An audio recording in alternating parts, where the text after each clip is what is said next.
this is Cappuccio, and thank you for joining us for another PTontheNET video blog. I'm here again with Shannon Fable.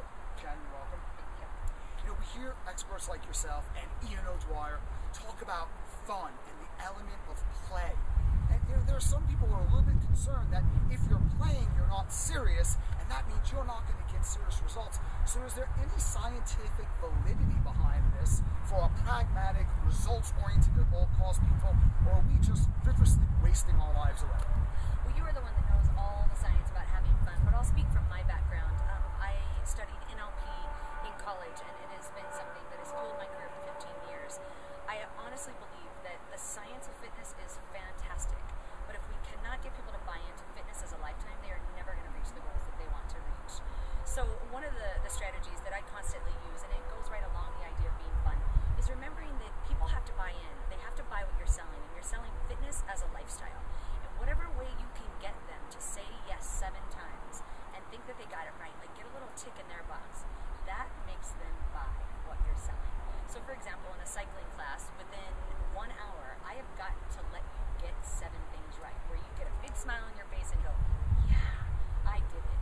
And by the time you get to 7, I can do anything with you want and start taking you to those next levels to increase the effectiveness of your workout and make it more specific towards the goals that I need you to see or you want to see. But if I don't get you to buy in by saying yes and getting things right, we can never get to all the scientific pieces that we want to get to.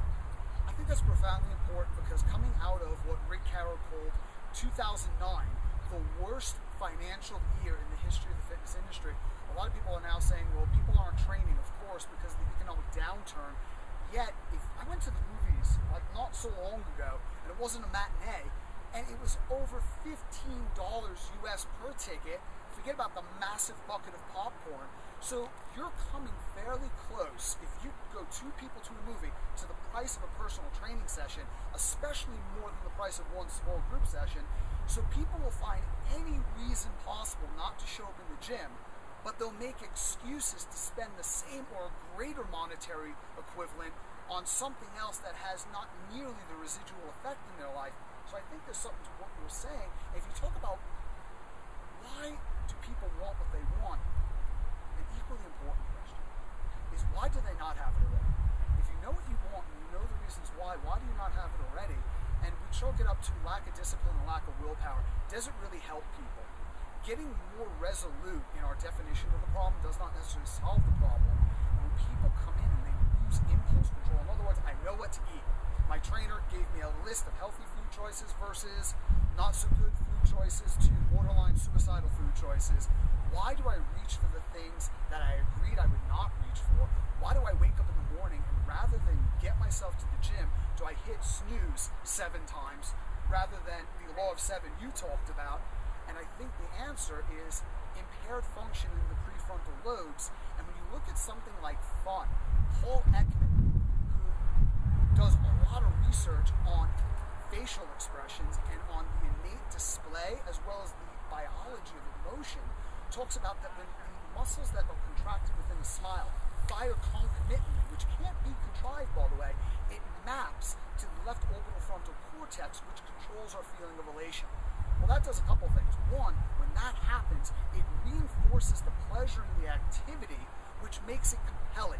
We don't have to push ourselves to do it. The activity is a draw on our psychologically within itself, kind of like the cinema versus going to class. The second thing that starts to happen is if somebody has impaired function in the prefrontal lobes, by playing and having them smile, if you take a look at Donald Hebbian learning, the term that was coined in 1949, we can take a look at the effect that neuronal activity has on adjacent neurons. After a while, that can upregulate parts of the prefrontal lobe that allows for greater impulse control and therefore greater planning and structure within the session. See, if somebody lacks impulse control, they need to follow specific steps, they need to set goals and execute on the goals, but the problem is you can't start there because it's too much for them. So by engaging them with fun, you activate the parts of the brain that allow the brain to, at that point, go ahead and rise to the task of a structured, executable action steps within the program to increase that mental muscle, if you will. So there's a couple of things that happens in play that is very scientific. I was fortunate enough to sit in a room with Deepak Chopra for 6 hours with 12 other people. And you don't think about Deepak talking about fitness or what we are or are not doing right. And what he said was very profound, and I won't be as eloquent as he was at all and don't have the same accent, but he said, you fitness people are stupid. You keep trying to make me or convince me that fitness is fun, but you don't make it a lot of fun. Me sitting on the couch and watching TV and eating bonbons is giving me a bigger return on my investment than what you're asking me to do. It's uncomfortable. So if you can make me get it right, and you can make me smile and not just keep correcting me over and over and over so that I feel worse when I leave than when I walked in, I might buy into it. So I thought that was pretty much an Oprah aha moment for me when I sat next to a spiritual leader talking about fitness and how we're not doing our job quite as effectively as we could. We kind of do raise the barrier to entry to where people think, I got to be great at this to get started. You got to get started to be great.